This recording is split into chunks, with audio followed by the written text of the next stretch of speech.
ওই কলিজা, আমার এখানে একটা কিস করো না প্লিজ। এখন আদর চাই তোমার? তোমার আদর আমার সব সময় চাই, করো না এখানটা কিস জান। এখন তো অফিসে যাচ্ছি, এখন আদর করলে লেট হয়ে যাবে তো জান। লেট হলে হবে, একটু লেট হলে তাতে কি এমন ক্ষতি হয়? আর অফিসটা তো আমাদেরই, তাই না? তুমি অফিসের এমডি হয়ে লেট করলে তাতে কি এমন যায় আসে বলো? তারপরও অফিসের একটা ডিসিপ্লিন বলে কথা আছে, তাই না? এখন যদি তোমাকে আদর করতে শুরু করি, তুমি তো আমাকে ছাড়বে না, তখন অনেক বেশি লেট হয়ে যাবে। আমি তোমাকে আদর করতে বললেই তুমি এমন করে আমাকে দূরে সরিয়ে দাও। আমি কি তোমাকে একটুও কাছে পেতে পারবো না? না না, কি আমার তোমাকে কাছে পেতে ইচ্ছা করে না বলো? আমারও তোমাকে কাছে পেতে ইচ্ছা করে, সব সময়। কিন্তু সব সময় কি রোমান্স করা যায়? সব জায়গায় বলো। আর সব সময় তো বউকে কাছে রাখা সম্ভব না, তাই না? লাইফে এগিয়ে যেতে হলে কাজ তো করতেই হবে বলো, না হলে তো সবাই রোমান্সই করত, কাজ ফেলে। আমি অত কিছু জানি না, আমি তো তোমাকে সবসময় কাছে পাই না। আর এখন একটু লেট করে গেলে তেমন কিচ্ছু হবে না। আমার এখানে আদর লাগবে, আদর দাও। আরে বাবা, ওইখানে আদর দিতে গেলে তো তোমার সব জায়গায় আদর দিতে ইচ্ছে করবে।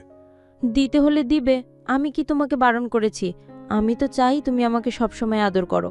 হ্যাঁ, সেটা ঠিক আছে, কিন্তু আদর করতে শুরু করলে তখন তো আর নিজেকে আটকে রাখতে পারবো না, তারপরে আমাদের মাঝে সবই হয়ে যাবে। তুমি কি ভয় পাইতেছ যে সবটা করতে গেলে আমি তোমাকে বাধা দিব নাকি? তোমার আমার সাথে রোমান্স করার ইচ্ছা নাই বলো? আরে বাবা, আমার তো ইচ্ছে করে আমার বউটাকে সবসময় আদর করতে, কিন্তু কি করব বলো? ইচ্ছা থাকলে কি উপায় আছে? আচ্ছা ঠিক আছে, যাও, এখন তুমি এরকম আবদার করো না। আমি অফিস থেকে দুপুরে লাঞ্চ করতে আসব, তখন তোমাকে আদর করে দিয়ে যাব, কেমন? আমি বলেছি না আমার এখনই আদর লাগবে, তুমি এত বাহানা দিতেছ কেন? এখনই তুমি আমার কাছে আসবে, আর আমার এখানে অনেকগুলো কিস চাই, দেবে কিনা বলো? আরে বাবা, পাগলামি করতেছো কেন? তুমি তো জানো এখন আদর করতে শুরু করলে তুমি আমাকে কিছুতেই ছাড়বে না, আর সবই হয়ে যাবে। আর এই সকালবেলা যদি সব হয়, আমাকে তো আবার গোসল করতে হবে, আর বাসার সবার সামনে এমন কিছু হলেও তো লজ্জায় পড়তে হবে, তাই না বলো? তুমি আমাকে আদর করবে না সেটা বলো। আমি খুব ভালোভাবে বুঝতে পারছি তুমি আমাকে আদর করতে পারবে না। তোমার মাঝে দুর্বলতা আছে, তাই বেশিক্ষণ আমার সাথে টিকে থাকতে পারবে না, আমাকে ভালোবাসার সুখটা দিতে পারবে না, ওই জন্যই এমনটা বলতেছো। ঈশান একটু মুচকি হাসল, তারপরই এগিয়ে সে নীলাদ্রির গালের পাশে হাত রেখে বলল, পাগলি বউ, তুমি খুব ভালো করে জানো আমি কতটুকু কি পারি। তাহলে আমাকে আদর করতে সমস্যা কোথায় তোমার? আমি তোমাকে বলতেছি না তুমি একটু দেখিয়ে দাও কতটা পারো? আমি কি বারণ করতেছি? করো না, একটু আদর চাই আমি। বুঝতে পারতেছি তুমি আমাকে রাগিয়ে দিতেছো, তাতে যেন আমি তোমাকে আদর করতে শুরু করি আর অনেক বেশি রোমান্স করি, তাই না? কিন্তু এখন সময় নেই শোনাবো। আচ্ছা ঠিক আছে, তোমাকে একটা হাক করে দিয়ে যাচ্ছি এখন, আর বললাম তো দুপুরে লাঞ্চ টাইমে এসে তোমাকে অনেক আদর দিব, কেমন? তখন 1 ঘন্টা হাতে সময় থাকবে, খাওয়া দাওয়াটা শেষ করে তোমাকে অনেক বেশি আদর করে দিয়ে যাব আমার পাগলিটাকে। আমি এখন আদর চেয়েছি, তুমি দুপুরে আদর করবে, তখন আমার মুড থাকবে না, লাগবে না তোমার আদর। যাও, সব সময় শুধু কাজের বাহানা দাও। ঘরে একটা বউ থাকতে বউকে একটু আদর করতে পারো না? এত বেশি এখন অবহেলা করতে শুরু করেছো আমাকে, দেখবে একদিন আমি তোমার থেকে অনেক দূরে চলে যাব। বলছি না এসব উল্টাপাল্টা কথা কখনো বলবে না। তোমাকে যত এসব কথা বলতে বারণ করি, তুমি তত বেশি বলো। তুমি খুব ভালো করে জানো এসব কথা বললে আমার খারাপ লাগে, তারপরও তুমি এগুলো বন্ধ করো না। আর কখনো এসব বলবে না, কেমন? তাহলে কিন্তু আমি খুব বেশি রাগ করব। খারাপ যদি লাগে তাহলে আমাকে একটু আদর করতে পারো না কেন জান? এমন করতেছো কেন? আমার জুনিয়র বরটা, আমার পিচ্চি বরটার আদর কি আমি চাই না বলো? আমি তো জানি সে অনেক রোম্যান্টিক, তাহলে এখন একটু আদর করলে কি সমস্যা? তুমি দেখতেছি ছাড়বে না। আচ্ছা কাছে আসো, আমি আদর দিয়ে দিচ্ছি। নীলাদ্রি মুচকি হাসল, তারপর ঈশানের অনেকটা কাছে আসতে ঈশান ওকে আলতো করে জড়িয়ে ধরল। নীলাদ্রি ঈশানের বুকে মাথা রেখে ওর বুকে কয়েকটা কিস করে দিল। তখন ঈশান বলতে লাগলো, আমাকে উত্তেজিত করার ধান্দা, তাই না? একদম এসব করবে না। আর শোনো, তুমি আদর চেয়েছো, আমি আদর দিব, তাই বলে যে আমার সাথে এরকম দুষ্টুমি করতে শুরু করবে, তাহলে কিন্তু রাতে আদর দিব না। আর আমি দুষ্টুমি করতে শুরু করলে তখন তুমি রাগ করো। তুমি তো সবসময় দুষ্টুমি করো। তাহলে রাগ করবে না কিছু? ঠিক আছে, করব না। এখন দেখি, তাকাও আমার দিকে। তোমার নাকি ঠোঁটে কিস লাগবে, আমি কিস করে দিচ্ছি, কেমন? অনেক লম্বা একটা কিস করতে হবে, আমি জানি তুমি একটার বেশি কিস দিবে না, তাই অনেক লম্বা কিস না করলে কিন্তু আমি কান্না করব এখন। ঈশান একটু হেসে নীলাদ্রির গোলাপি রাঙা ঠোঁটের দিকে কিছুক্ষণ তাকিয়ে রইল। পাগলি বেশ লজ্জা পাচ্ছে, কারণ ঈশান যখনই ট্যাপ ট্যাপ করে ওর দিকে তাকিয়ে থাকে, তখনই নীলাদ্রির লজ্জায় পুরো লাল হয়ে যায়। নীলাদ্রির চোখ জোড়া বন্ধ করে নিল। ঈশান আলতো করে ওর ঠোঁটের সাথে নিজের ঠোঁট ছোঁয়াতেই নীলাদ্রি যেন বেপরোয়া হয়ে উঠল, আর ঈশানের সাথে গভীরভাবে রেসপন্স করতে লাগল। ঈশান নীলাদ্রিকে নিজের আরও কাছে টেনে নিল, তারপর একটা সময় নীলাদ্রিকে ছেড়ে দিল। নীলাদ্রি ওকে জড়িয়ে ধরতে ঈশান ওর ঘাড়ে আর গলায় কিস করতে আরম্ভ করল। এবার নীলাদ্রির মুখে হাসি ফুটে উঠল। বুঝতে পারল রাতে কালকে যেটা হয়নি, আজকে সকালে সেটা হতে চলেছে, যার জন্য নীলাদ্রি ঈশানের চুলগুলো আঁকড়ে ধরল। ঈশান অনবরত নীলাদ্রির ঘাড়ে আর গলায় নাক ঘষে চলেছে, আর নীলাদ্রির সুখের আবেশে চোখ জোড়া বন্ধ করে রাখছে। তারপর ঈশান যখনই নীলাদ্রির ঘাড়ে কয়েকটা কিস করতে যাবে, ঠিক তখনই আম্মু নীলাদ্রিকে ডাকল। সাথে সাথে ঈশান নীলাদ্রিকে ছেড়ে দিল। তখন ও বলল, কি হলো, ছাড়লে কেন জান? আমার তো ভালোই লাগতেছিল। না মানে এমনটা করতে চাইনি, আসলে ভুল করে ফেলেছি। তুমি যাও, দেখো আম্মু কি বলে। আমি তো বললাম এখন অনেক লেট হয়ে যাবে, প্লিজ এখন আমাকে আর আটকে দিও না, যেতে দাও। নীলাদ্রি কিছু বলতে যাবে, তার আগে ঈশান বেরিয়ে গেল।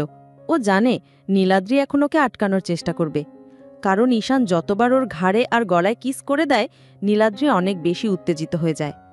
এইটা নীলাদ্রির গভীর একটা দুর্বলতা। ঈশান চলে গেলে নীলাদ্রি একটা বিরক্তিকর মুখে বলতে লাগলো, আমাকে আদর করতে আসলেই তোমার অনীহা বেড়ে যায়, তাই না? দুপুরে বাসায় না আসলে অফিসে গিয়ে রোমান্স করে আসব। ঈশান অফিসে চলে আসে। তারপর নীলাদ্রিকে কল করল। রিসিভ করলে ঈশান বলল, আচ্ছা তুমি দুপুরে আব্বু আম্মুর সাথে খেয়ে নিও, কেমন? আমার অনেকগুলো মিটিং আছে আজকে, তারপর যদি সময় পাই আমি খেয়ে নিব। তাছাড়া তুমি কিন্তু পাগলামি করবে না আর বাসায় আসতে বলবে না। তুমি খুব ভালো করে জানো আমি তোমার আবদারটা ফেলতে পারি না। এই না বললে তুমি দুপুরে এসে আমাকে অনেক আদর দিবে, এখন আবার বারণ করতেছো কেন? আমি অত কিছু শুনতে চাই না, আমার দুপুরে তোমার আদর চাই, ব্যাস। আরে বাবা, আমি কি ইচ্ছা করে এখানে আটকে পড়েছি নাকি? এসে দেখলাম অনেকগুলো কাজ জমে আছে, আর আব্বু একটু আগে ফোন করে বলে দিল, বলল আজকে অনেকগুলো বাইরের কোম্পানির সাথে কয়েকটা মিটিং আছে। আমি কি করব? আমি কি নিজেকে কাজের মধ্যে আটকে রাখতে চাই? আমার তো ইচ্ছা করে বলো আমার বউটাকে আদর করতে, সবসময় কাছে পেতে। কচু ইচ্ছা করে। তুমি যদি দুপুরে না আসো তাহলে আমি সত্যি কিন্তু অনেক কান্না করব। নীলাদ্রি ফোনটা কেটে দিল, আর ঈশান ভাবতে লাগলো পাগলিটাকে নিয়ে কি করবে। দুপুর হতে না হতেই নীলাদ্রি ঈশানকে বারবার ফোন দিতে লাগলো। বেশ কয়েকবার ফোন দিতে ঈশান শুধু একবার ফোনটা রিসিভ করে বলল, পাগলি বউ প্লিজ মন খারাপ করো না, দেখো অনেক কাজে আটকে পড়েছি, এখন সম্ভব না বাসায় আসা, তুমি একটু কষ্ট করে খেয়ে নাও, ঠিক আছে? আমি বাসায় এসে তোমার সাথে কথা বলবো, হ্যাঁ? এখন কথা বলার সময় নেই, তুমি প্লিজ রাগ করো না। ঈশান কলটা কেটে দিয়ে আবার মিটিং করতে লাগলো। এর মাঝে আব্বু আম্মুর খাবার টাইম হয়ে আসলে নীলাদ্রি গিয়ে আব্বু আম্মুকে খাবার দিতে লাগলো, কিন্তু নিজেই খাচ্ছিল না। দেখে আম্মুর জিজ্ঞেস করলো, কি হলো মামুনি, তুমি খাইতেছো না কেন? আর কি সমস্যা হলো তোমার? আম্মু, তোমার ছেলে না আজকে বাসায় আসবে না। সে কি কথা? তাহলে সারা দুপুর না খেয়ে থাকবে নাকি? ও তো বলল ক্যান্টিন থেকে খেয়ে নিবে, কিন্তু আমি জানি ও ক্যান্টিন থেকে কখনোই খাবে না। আচ্ছা, তুমি এক কাজ করো, ওর জন্য খাবার নিয়ে যাও।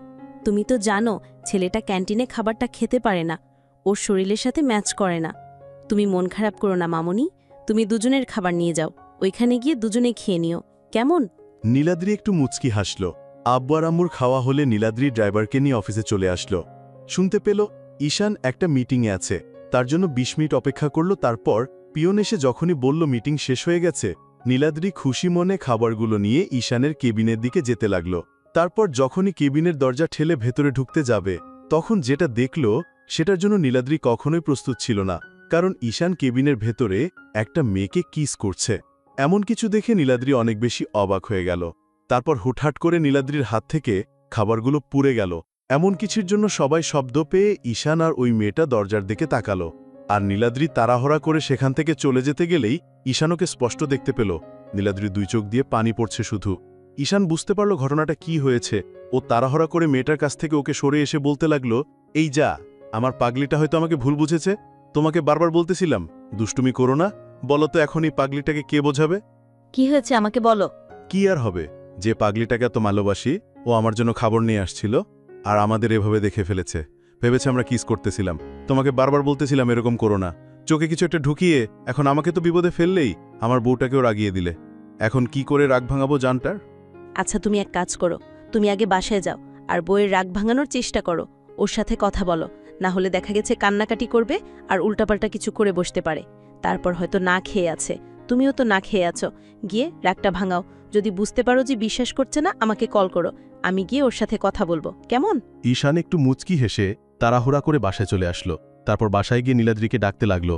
তখন আম্মু এসে বলল, আব্বু, তুমি নীলাদ্রিকে কিছু বলেছ? ও কান্না করতে করতে বাসায় চলে আসলো, তার উপর না খেয়ে আছে এখনো। আমার মনে হয় তুমি ওকে কিছু বলেছ, তাই না? আম্মু আমি তোমার সাথে পরে কথা বলবো, আমি আগে পাগলিটাকে রাগ ভাঙিয়ে আসি। ঈশান তাড়াহুড়া করে রুমে গেল, দেখল নীলাদ্রি বালিশে মুখ গুচে কান্না করছে। ঈশান গিয়ে ওর কাঁধের উপরে হাত রাখতেই হাত সরিয়ে দিল আর বলতে লাগলো, তোমার ওই নোংরা হাতে আমাকে স্পর্শ করবে না। এই তোমার অফিসের কাজ? এই জন্যই তুমি অফিসের জন্য এত ব্যস্ততা দেখাও? এগুলো কতদিন ধরে চলছে? হ্যাঁ, বিশ্বাস কর আমি এমন কিছু করতে চাইনি। তাছাড়া তুমি যেটা দেখেছ সেটা সত্যি নয়। আমি যা দেখার দেখে নিয়েছি। আর কি বললে সত্যি নয়? সত্যি তো আজকে আমি বুঝতে পারছি। আসলে আমি কি তোমাকে কম সুখে রেখেছিলাম, নাকি তোমাকে আদর করতে দেই না বল? ও, এখন তো বিয়ের 6টা মাস চলে গেছে। আমি পুরনো হয়ে গেছি না? আমি ওই সুখটা দিতে পারি না। তোমাকে যতটুকু সুখ ওই মেয়েটা তোমাকে দিয়েছিল, তাই না? বিশ্বাস করো, ওইখানে আমি এমন কিছু করছিলাম না যার জন্য তুমি কষ্ট পাবে। আসলে ওর চোখে কিছুটা পড়েছিল, আমি সেটাই দেখতেছিলাম। আর তুমি আমাদের ওইরকমভাবে দেখে ভেবেছ আমরা কিস করতেছিলাম। তোমার বিশ্বাস না হলে মেয়েটার সাথে একটু কথা বলে দেখতে পারো। আমার কোনো ইচ্ছে নেই। আমি যেটা দেখার দেখে নিয়েছি আর বুঝিও গেছি তুমি আমাকে কতটুকু ভালোবাসো। ছি, আমি ভাবতেই পারছি না তুমি কি না আমার সাথে এরকমভাবে প্রতারণা করলে। ঈশান, এই জন্যই তুমি আমার জন্য এত বেশি পাগল ছিলে। তুমি আমাকে এটুকু বিশ্বাস করতে পারলে না যে মেয়েটার জন্য এত বেশি পাগল ছিলাম? তাকে এমন করে কষ্ট দিব কি করে? তুমি আমাকে এমনটা ভাবতে পারলে? আমি কি নিজের চোখে অবিশ্বাস করব বল? আমি তো সবটা দেখেছি।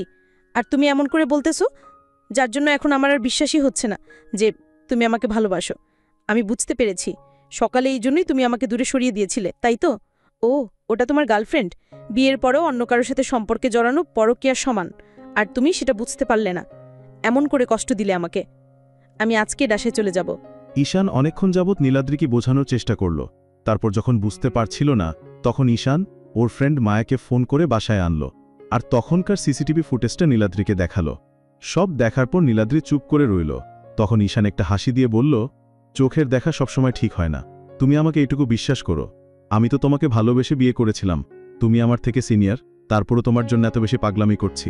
তাহলে যার জন্য এত বেশি নিজেকে কষ্ট দিচ্ছিলাম, এত বেশি কষ্ট পাচ্ছিলাম, ভাবতে পারলে কি করে যে তাকে এভাবে ভুলে যাব? আমি ভাবতেই পারছি না তুমি আমাকে এতটা অবিশ্বাস করলে।